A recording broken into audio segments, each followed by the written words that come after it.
Sad elderly poor woman sits alone on Christmas Eve until a hell's angel walk in. The woman had been sitting there for hours. Christmas Eve, one chair, one dim light, one untouched plate. When the door opened, the sound didn't belong in a place like this.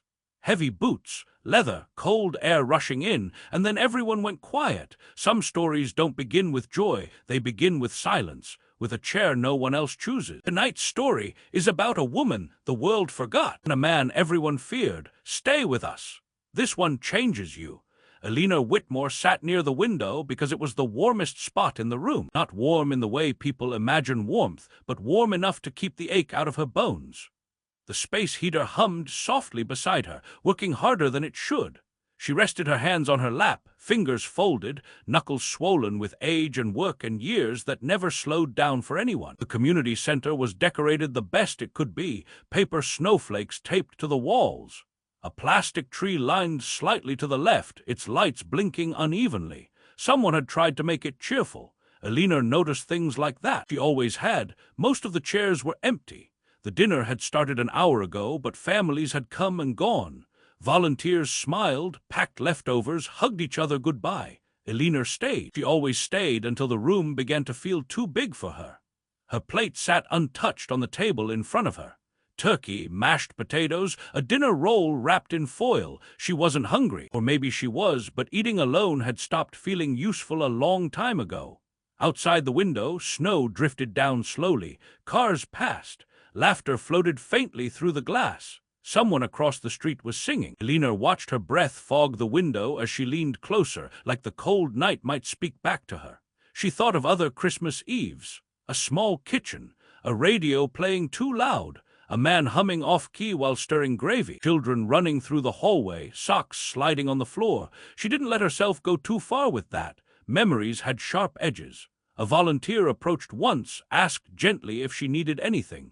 Eleanor smiled and shook her head. Smiling was something she still did well. It kept people from worrying. When the clock on the wall ticked past 7, Eleanor realized she had been holding her breath. She exhaled slowly. Another Christmas Eve nearly over. Another one survived. Then the front door opened, and everything changed. The door didn't creak. It swung open with weight, with purpose. Cold air rushed inside, sharp and sudden, carrying the smell of snow and something heavier, leather oil road. Eleanor flinched before she could stop herself. The room reacted all at once. Conversations paused. Chairs shifted. One volunteer froze mid-step. The lights on the tree blinked twice, as if uncertain. He stood in the doorway like he didn't belong to the same world as the room. Tall, broad shoulders. A black leather jacket dusted with snow. Patches sewn across the back and chest. One of them, a winged skull, caught the light. A Hell's Angel. Eleanor didn't know much about motorcycle clubs. She didn't need to. She knew the stories. Everyone did. Loud engines, trouble, men you crossed the street to avoid. Her hands tightened around each other. He scanned the room slowly, not like someone looking for a fight, but like someone counting heads. His boots echoed softly on the linoleum as he stepped inside. Another man followed him. Then another. 3 of them total. The volunteers exchanged nervous glances. One whispered something Eleanor couldn't hear. The men removed their helmets, tucking them under their arms. The biggest one had gray in his beard. His face was lined, not with anger, but with something tired. Eleanor lowered her eyes. She had learned long ago how to disappear in plain sight. But the man didn't look at the volunteers. He didn't look at the food. He looked straight at her. She felt it before she saw it. That feeling when someone's attention lands on you, heavy and undeniable. Eleanor raised her gaze slowly. Their eyes met. Something passed between them. Not fear, not curiosity. Recognition, maybe, or loneliness seeing itself reflected back. He took a step toward her. Eleanor's heart thudded hard. Her mind raced through quiet, useless questions. Had she done something wrong? Was she in the way? Should she leave? He stopped at her table. Up close, he was even bigger. His jacket creaked as he shifted. Tattoos climbed up his neck, disappearing into his collar. But his eyes were gentle, careful, like someone who had learned when to be soft the hard way. "Evening, ma'am," he said. His voice was low, calm. Eleanor swallowed. "Good evening." The room waited, and the silence felt louder than any engine. Eleanor hadn't planned to speak much that night. She rarely did. But something about the way the man stood there, patient, respectful, pulled words out of her. Is there something I can help you with?" she asked. He shook his head. No, ma'am, just wanted to make sure you weren't sitting alone by choice. That caught her off guard. She looked at the empty chairs around her, then at her plate, then back at him. I suppose not, she said quietly. The man nodded as if that answered something important. He pulled out the chair across from her but didn't sit yet. My name is Jack, he said. People call me Bear. She almost smiled at that. Almost. I'm Eleanor. Nice to meet you, Eleanor. No rush, no pressure. He waited. She gestured faintly to the chair. You can sit if you like. Jack sat carefully, like he was afraid of breaking something. The chair creaked under his weight. He winced and muttered an apology to the furniture. Eleanor laughed before she could stop herself. A small sound, rusty from disuse. Jack's face softened. That's a good sound, he said. Haven't heard much of that tonight. She studied him now, the lines around his eyes, the scar near his temple. This wasn't a young man playing tough. This was someone who had lived. How long have you been writing? She asked, nodding to his jacket. Longer than I should have, he replied. Long enough to learn that appearances lie. Eleanor considered that. She had learned the same lesson in different ways. The other bikers stood near the wall, talking quietly with volunteers. Laughter broke out, real laughter. The tension in the room began to loosen, like a held breath finally released. You come here often? Jack asked. She shook her head. Only when the days feel longer than usual. He nodded again. Christmas does that. She thought of the small apartment she'd left an hour earlier. The single light, the radio playing carols to no one. Coming here had felt better than sitting with ghosts. My husband used to say Christmas Eve was for remembering, she said softly. Christmas Day was for hope. Jack didn't interrupt. He's been gone 12 years, she continued. Feels longer on nights like this. Jack rested his forearms on the table. I lost my wife 8 years ago. Their eyes met again. This time neither looked away.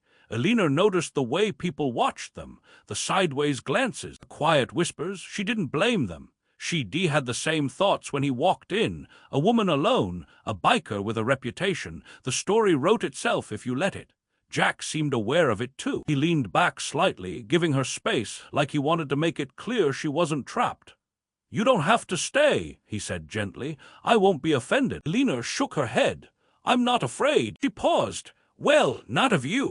Jack smiled, slow and understanding. Fair enough. She picked up her fork finally and took a small bite of mashed potatoes. Warm, familiar, her shoulders relaxed just a bit. Why are you here? She asked. Jack glanced toward his friends. We come every year, help serve, clean up, make sure no one gets forgotten. That's not what people think you do, Eleanor said. I know, he replied simply. She studied his hands. Scarred, calloused, hands that had fixed things, broken things, held things together. My son would have liked you, she said suddenly. Jack looked surprised. Yeah, he rode motorcycles, she said. Before everything went wrong. Jack didn't press. He waited. He died young, Eleanor added. People made assumptions about him too. Jack's jaw tightened.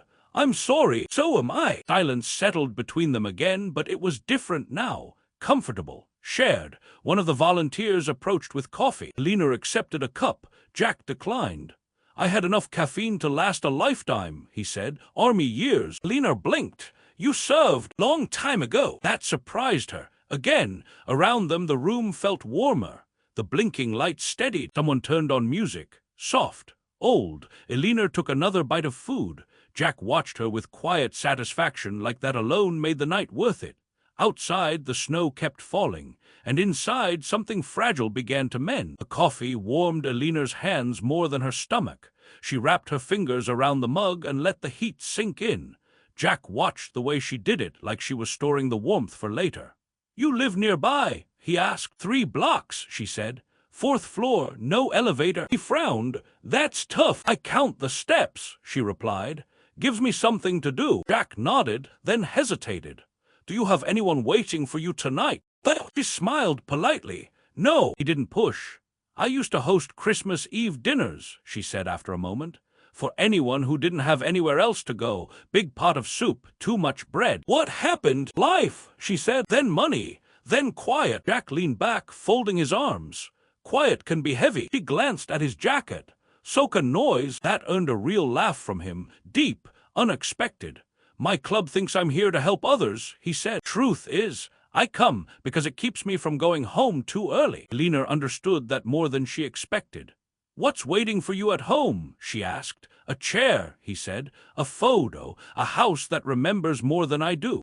They sat with that. A child ran past their table, laughing. Eleanor watched the movement, the energy. Her eyes softened.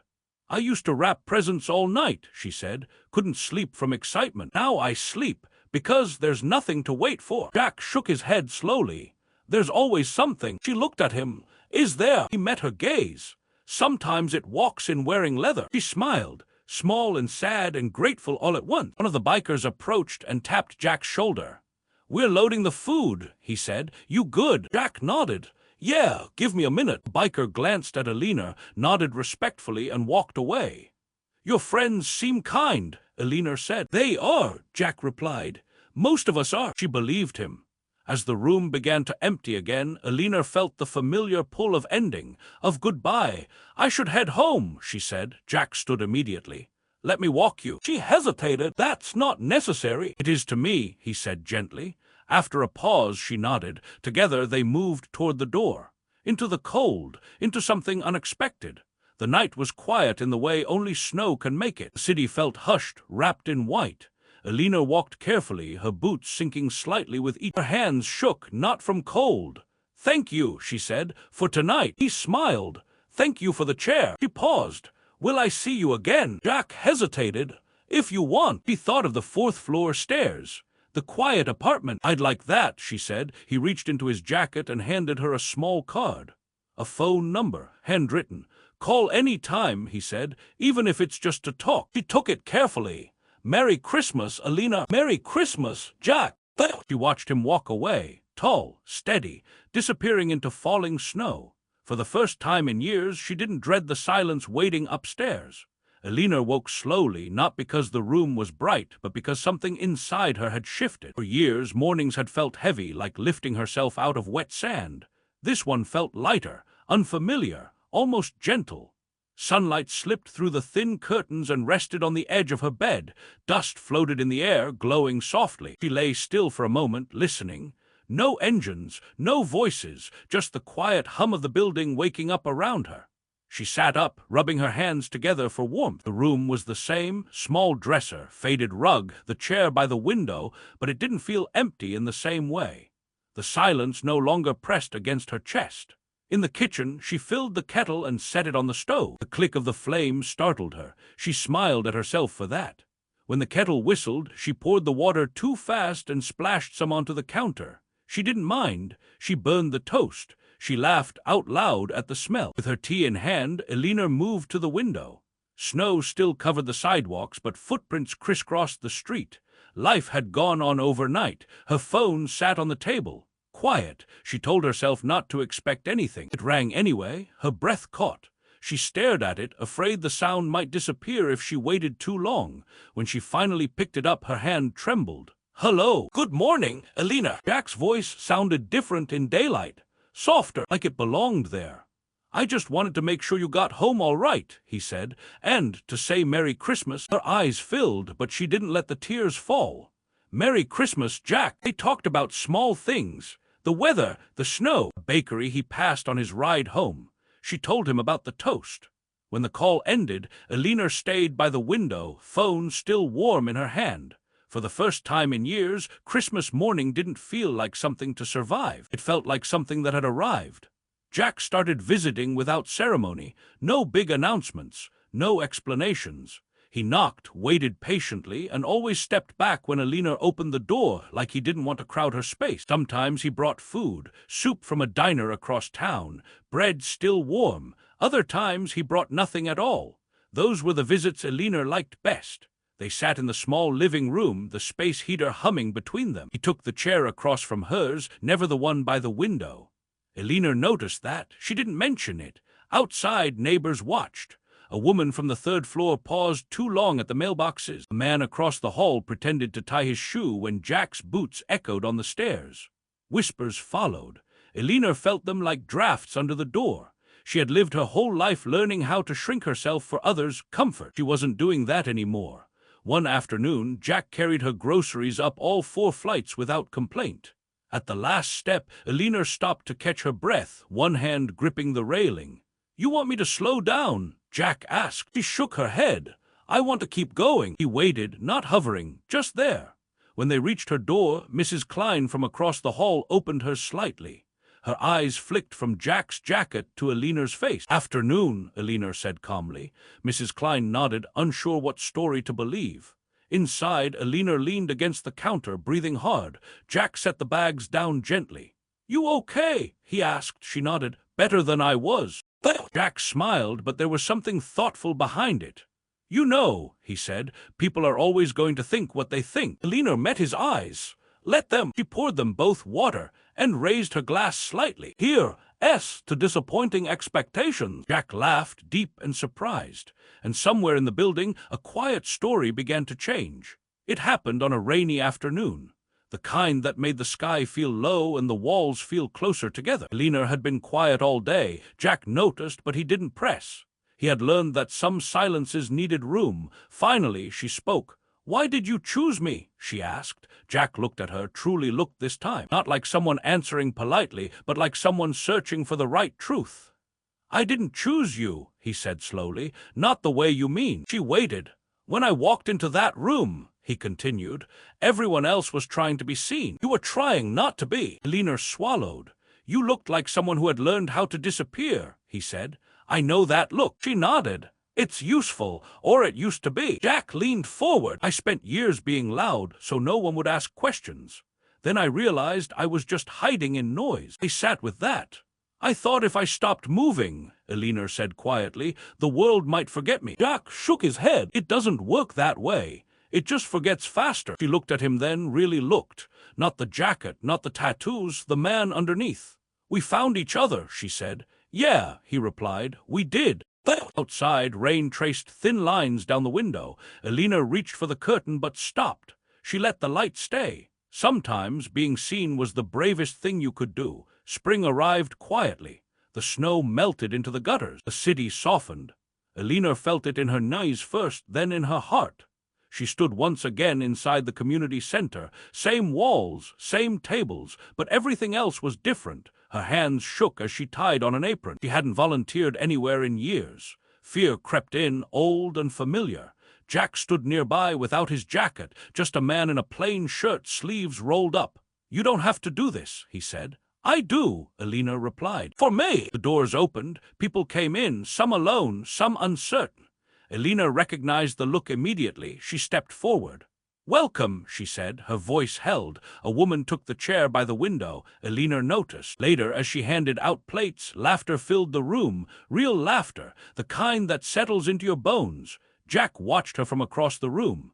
Pride flickered across his face, then something deeper. Peace. When Eleanor finally sat down, it wasn't by the window. She didn't need it anymore. She looked around the room, full and warm and alive, and understood something simple and powerful. The moment you stop hiding, the world makes room for you. And sometimes the turning point doesn't arrive loudly. Sometimes it just sits down beside you and waits. People began to notice, not all at once, not loudly, just small moments like cracks forming in old glass. Eleanor started greeting neighbors by name again. She stood a little straighter in the hallway. She smiled without apology. And sometimes, only sometimes, Jack walked beside her, carrying nothing more than a paper bag or a quiet presence. The whispers didn't stop immediately. They softened. Curiosity replaced fear. A few cautious nods appeared where judgment once lived. At the grocery store, a cashier stared too long at Jack's tattoos, then looked back at Eleanor. She smiled anyway. The cashier smiled back, unsure why. One afternoon, Mrs. Klein from across the hall knocked on Eleanor's door. She held a plate of cookies, slightly overbaked. "I made too many," she said. Eleanor knew what that really meant. "Come in," Eleanor replied. Jack sat quietly at the table while the two women talked about weather and prices and aching joints. Mrs. Klein avoided looking at him at first. Then she asked his name. "Jack," he said, "just Jack." When she left, the plate was empty and her shoulders looked lighter. That night, Eleanor sat by the window again, not because she needed the warmth, but because she liked the view. Children ran past below. Someone waved at her window. She waved back. Jack watched her from the chair across the room. You know, he said, people are learning. Learning what? Eleanor asked. That kindness doesn't always look the way they expect. She nodded. Neither does family. Jack leaned back, folding his hands. I spent most of my life being seen as a warning, and I spent mine being invisible, Eleanor replied. She turned to him. Funny thing is, we both survived it. Outside, the streetlights flickered on. The world kept moving. But for the first time in a long while, it didn't feel like it was leaving Eleanor behind. There was a moment, quiet, unannounced, when Eleanor realized this wasn't temporary. It wasn't just a kind stranger passing through. It wasn't charity or coincidence. It was a choice, one she would have to keep making. Jack stood at her door one evening, helmet under his arm. I got an offer, he said, her chest tightened. An offer? A buddy wants me to ride south for a while, help open a shop. Fresh start. She nodded slowly. That sounds good. He searched her face.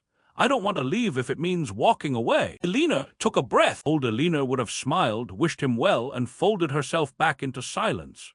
She felt that instinct tug at her now, but she didn't listen to it. You don't owe me staying, she said, but don't leave because you think I need less. Jack exhaled. You don't need less. No, she agreed. I need real. He smiled then, not relief, respect. I told him no, Jack said. This is home now. Eleanor felt tears rise, but she didn't let them fall. Not yet. Then we choose, she said. Every day. Jack nodded. Every day. They didn't hug. They didn't need to. The space between them was steady, honest. That night, Eleanor slept without the radio on. She dreamed not of the past, but of mornings she hadn't lived yet. Summer came, slow and bright. Eleanor walked farther each week. She rested less, laughed more. Jack fixed the loose cabinet door, changed light bulbs, never once acted like a savior, just a man doing what was needed. One afternoon, a boy on the sidewalk pointed at Jack's bike. Is he scary? The boy asked Eleanor. She looked down at the child, thought for a moment. No, she said. He's careful. The boy nodded, satisfied. That night, Eleanor said, You know, people think angels come with wings. Jack raised an eyebrow.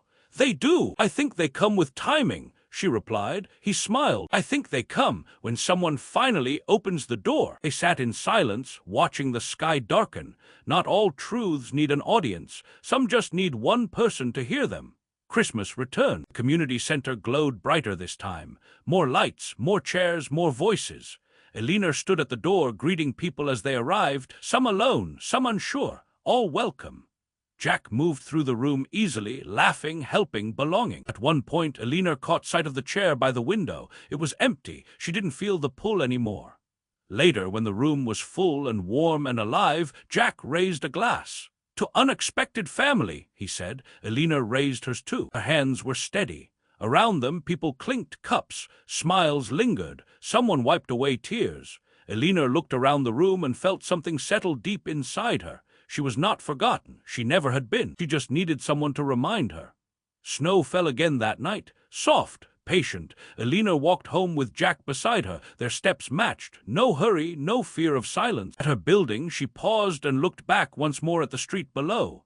Lights glowed. Windows held stories. She turned to Jack. Thank you for walking in. He shook his head. Thank you for letting me stay. She